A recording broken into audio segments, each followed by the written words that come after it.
Qual a sua conexão com a arte? A minha conexão com a arte, ela vem desde muitos anos, na verdade. A arte era um refúgio, né, de certa forma. Eu sempre fui aquela criança mais na minha, tinha poucos amigos, gostava de ficar, digamos, dentro da sala de aula desenhando. Era o meu mundo. Quando eu cresci, eu fui apenas amadurecendo a ideia.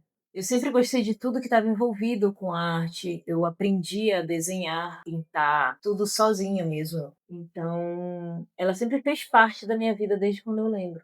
E quais foram as suas inspirações iniciais de artistas, sejam visuais e ou outras referências? Artistas que eu assistia, por exemplo, Bob Ross, você já ouviu falar, ele fazia algumas paisagens ali em 30 minutos. Então eu assistia ele, assistia outros YouTubers também que desenhavam bastante. E não só isso, eu tinha exemplos na minha família também.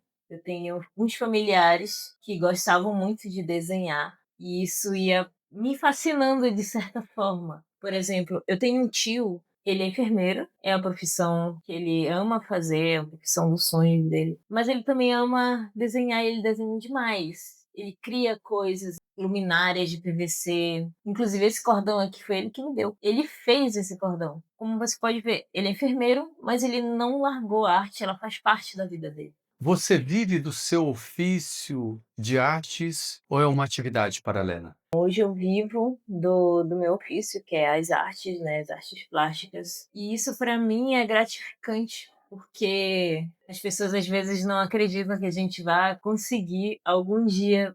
Eu quero ser artista. Ah, mas artista por quê, né? Por que artista? Pode ser médico, pode ser advogado, não. Por que não artista? Justamente fazer o que você gosta, aquilo que muitas das vezes você nasceu para tem uma vontade ali, algo tá pulsando dentro de ti. Por que que você só não agarra aquilo e segue, entendeu? E às vezes as pessoas fogem disso. Mas antes de você viver do seu ofício de artes, já atuou em outras áreas? Sim, eu me mudei para Goiânia. Assim que eu completei a maioridade, fiz meus 18 anos, eu fui morar em Goiânia. Tive o meu primeiro trabalho, que inclusive foi em shopping. Eu vi que não era a vida que eu queria. Na verdade, eu não quero para ninguém aquele tipo de vida ali de sobreviver. Essa é a verdade. Então, eu pensava dessa forma, não, tem que ter outro jeito, tem que ter uma outra forma de viver. Essa não é a única forma que existe, entendeu? Eu me demiti, eu comecei a empreender por conta própria. Então eu fazia brigadeiros, eu ia vender nos parques de Goiânia, Flamboyant, Parque do Triângulo também, a Praça Triângulo, que é uma região ali também que eu andava bastante. Além de uma fonte de renda, eu também usava esse primeiro contato mostrando as minhas artes. Eu fui aprendendo, trabalhando na rua, formas melhores de abordar as pessoas. Eu andava bem vestida, sempre fui educada e gentil. As pessoas que paravam para me ouvir e me dar atenção, eu fazia o mesmo. Parava, dava atenção para essas pessoas, explicava o porquê que eu estava ali. E isso eu fui adaptando até que eu cheguei num ponto que eu levava uma mochila, uma bolsinha térmica com os meus doces. Eu abordava uma pessoa assim, dava uma boa tarde, falava para ela que eu estava passando para mostrar um pouco dos meus trabalhos de arte como artista, já me considerando uma artista. Mostrei para ela os trabalhos que eu fazia, que eram encomendas, eu desenhava as pessoas. Nisso a pessoa já pegava o meu contato. Às vezes eu voltava para casa com encomendas já para fazer. Eu conversava com as pessoas seguiam minhas redes sociais. E depois de tudo isso, meu senhor ou minha senhora, olha aqui, eu também estou empreendendo com os doces. Então os doces, eles não eram o principal, eram a minha arte, porque quando eu fechava um trabalho, no outro dia eu não precisava voltar para vender doces. Eu estava em casa desenhando a encomenda do meu cliente. Então eu ficava segura na minha casa, trabalhando, fazendo o desenho para o meu cliente, indo atrás de molduras e tudo mais. Depois eu fazia a entrega do trabalho. E eu fiz isso durante muito tempo, até que eu comecei a passar a fazer desenhos de decoração em clínicas. Por exemplo, tem um banheiro que eu fiz uma decoração ali. Daí começou o meu acesso a expandir mesmo, sair do desenho de lápis para uma pintura maior numa parede. Até que eu fui para Belém, daí em diante o meu trabalho ele foi mais visto em questão no meio artístico. Qual característica que considera bem marcante nos seus trabalhos? O meu trabalho autoral hoje, ele fala sobre os animais.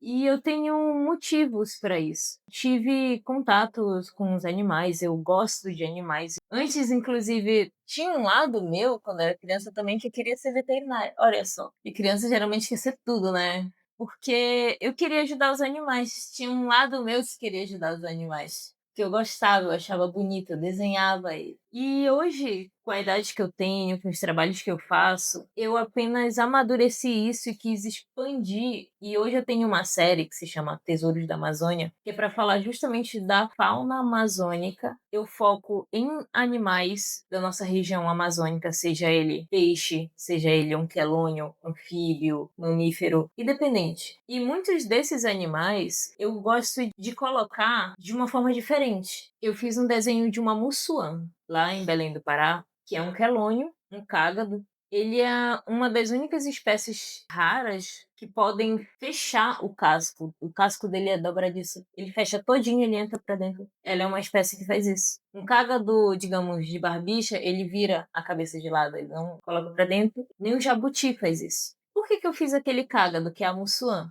Ela está ameaçada de extinção. Ela vive na região norte e nordeste, predominantemente na região do Marajó, que ali a gente já se encontra no Pará, que é onde eu fiz ali perto de Belém, que é a ilha de Marajó. E ela é uma espécie que demora para se reproduzir. Ela fica nesse tamanho, ela não cresce muito. E teve um dia, quando eu era jovem, tipo, adolescente, eu vi uma mussuã e eu encontrei ela com um furo no casco. E nesse furo tinha uma linha amarrada assim.